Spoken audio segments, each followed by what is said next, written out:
Hello, now today we're having a quick look at two cars from one brand. These are the new Smarts. They've just landed in New Zealand. You get two models so far. They're simply named number 1 and number 3. They are small to medium SUVs. They've got a medium SUV coming called the number 5. Now, these are built in China under the auspices of the Geely Group. So, same company behind Volvo, Polestar, Geely itself, and a whole pile of other becoming premium EV and non-EV brands.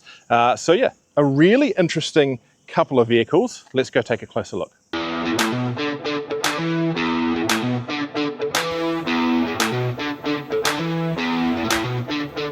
So let's look at the Smart one first because it's number 1. If we start at the front, we've got this really cute rounded front on it, smart badging. We have the bonnet there. There is a very small frunk there.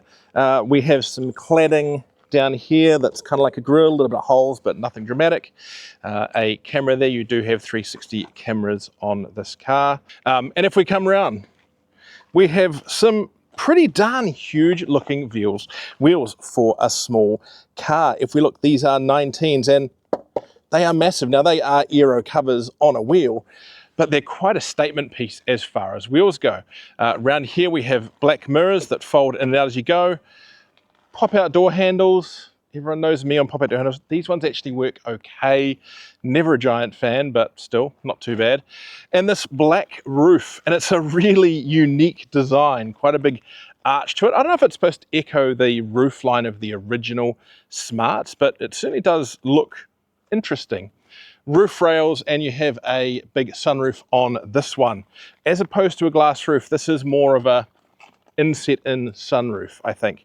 If we come around the back, we have these lights. Now these lights are very Mercedes-Benz. They very much ape the other Mercedes-Benz electric product, the GLA, the EQA, the EQB, all the way up. They look very similar to this.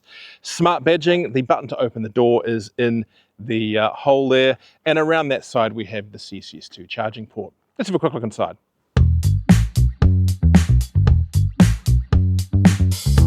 Right, so inside the Smart 1, and for that matter the Smart 3, they're very similar inside. You have this smart steering wheel with buttons there for the driver's assistance, the stereos and so forth. We have this really substantial screen up here that has a bit of a bezel. Now, I actually don't mind a bezel on these screens because what that means is you've got something to stabilize yourself on as you're using them. Now they've got some interesting graphics in here. The system itself works pretty well, does everything you kind of need once you've gotten used to finding where things are.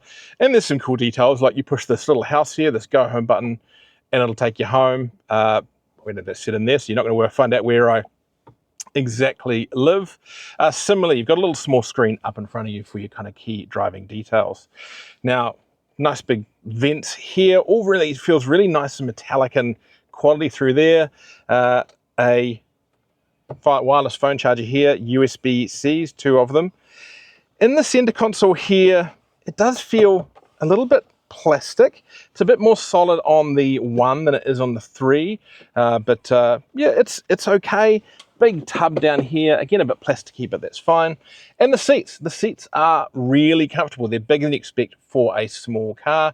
Electric adjustment in them as well. Yeah, overall pretty pleasant. I just do think some of the materials could be a smidge better considering the price point of this vehicle. Let's have a quick look in the back.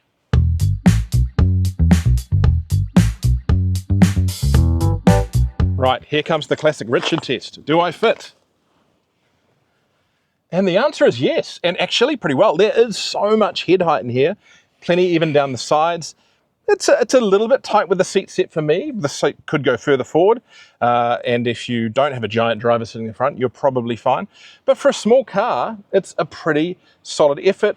Definitely not enough shoulder room for 3 adults. It's very much a 2 people across the back kind of vehicle. These seats do slide backwards and forwards for additional space or trading off some luggage. Nice to see air vents in the back, particularly with that lighting, and more USB-C ports.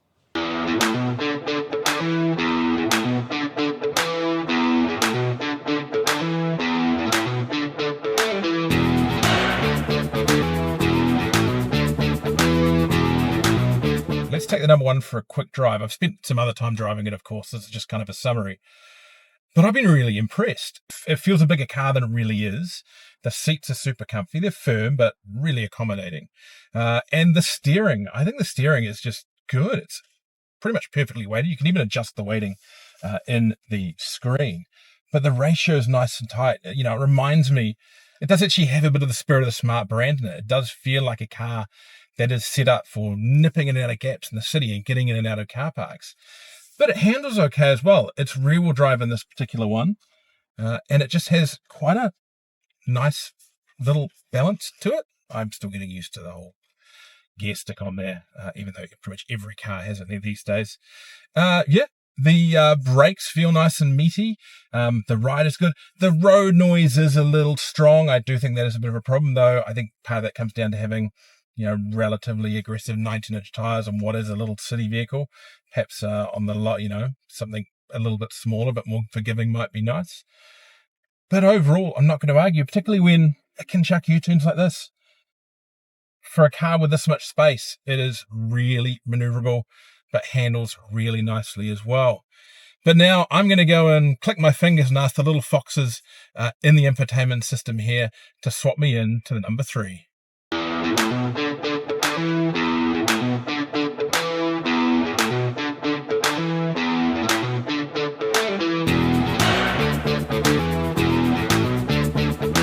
Right, and now we go to the number 3, and we're only going to touch on the things that are a bit different. It's very similar in the front, same badging, same front, same headlights.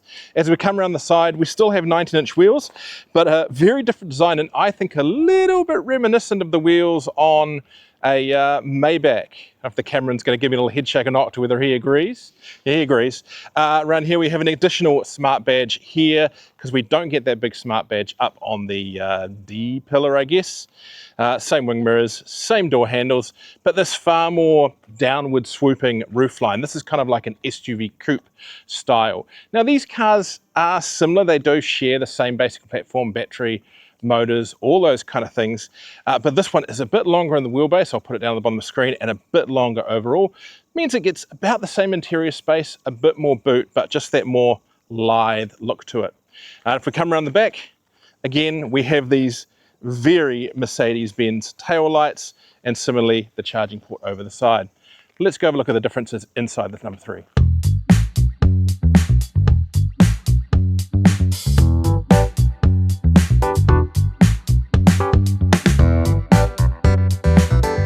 Right, so inside the Smart 3, you'll see it is very similar.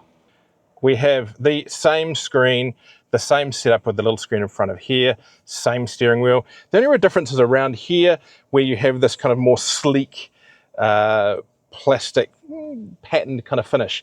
But my concern with this car, it's quite creaky, quite plastically. It's worse in the 3 than it is in the 1. But look, it still feels okay. It's just not perhaps as high quality feeling as I'd like for the price point. You do have these kind of sporty hint with these nice little round air vents there. Again, center console.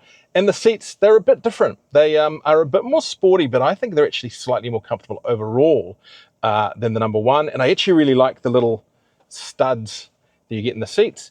And in this car, and generally in the upper models, you get a Beats audio system. So if you're a bit of a bass head, then that is a nice little touch, and you can go and have matching Beats headphones to your matching Beats car. Let's have a look in the back.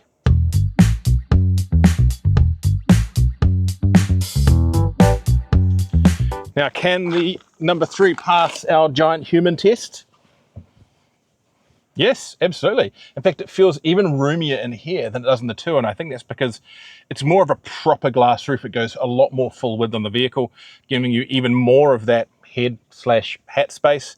These bulkier front seats probably don't help, and I've got this one set very low, so my feet are squeezing under there, but they're still making it. But again, really nice little touches. I do like they have ambient lighting built into this trim in the back seat. You've still got things like a center cup hole with cup holders, sort of metal trim around there too. So yeah, again, it's not the biggest back seat in the world, but these aren't big cars. You remember this is a brand that for a big chunk of its life didn't even have a back seat. So the fact they've got quite reasonable, quite functional back seats in their small cars now is pretty impressive.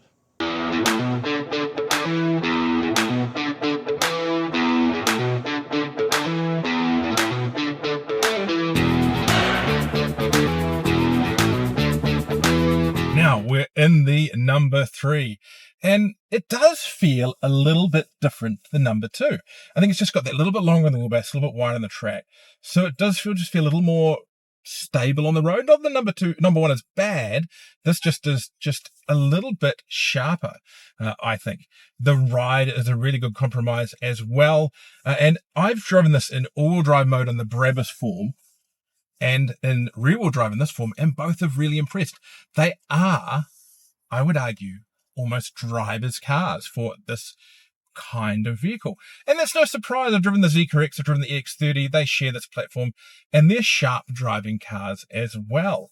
But I actually think this one might be my favorite when it comes to handling. And I don't think you need the all-wheel drive Brabus. I believe that this rear-wheel drive one is the pick, and it can slide. Now, some of that comes down to the fact it's got really nice, sharp, responsive steering wheel. Chuck a nice tight U-turn there. It is just a fun little car to throw around. Now, there's plenty of power on tap in all the models. I'll put the figures up there. Range is reasonable as well. You're definitely looking up towards 400 if you're careful.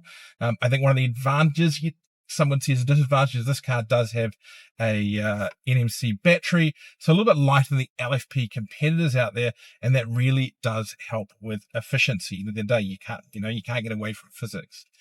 Now, the driver assistance features are actually pretty good too. The lane keeping and lane tracing in this car are excellent, one of the least annoying I have tried. And the speed limit adaptive system and warning system, once you turn off the warning sounds, is really good too, to the point where I found myself using it. I very rarely use those systems on motorways in New Zealand. I find them a little too fidgety, a little too brutal. This one is actually pretty refined and works really well. So yeah, an overall really mature driving experience and a surprisingly fun little car.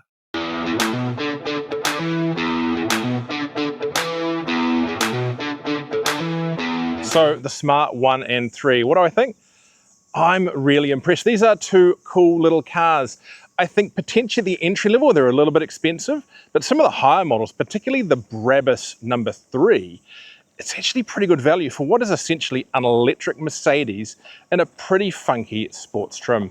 Anyway, thanks for watching. Don't forget, like and subscribe down below for more great content.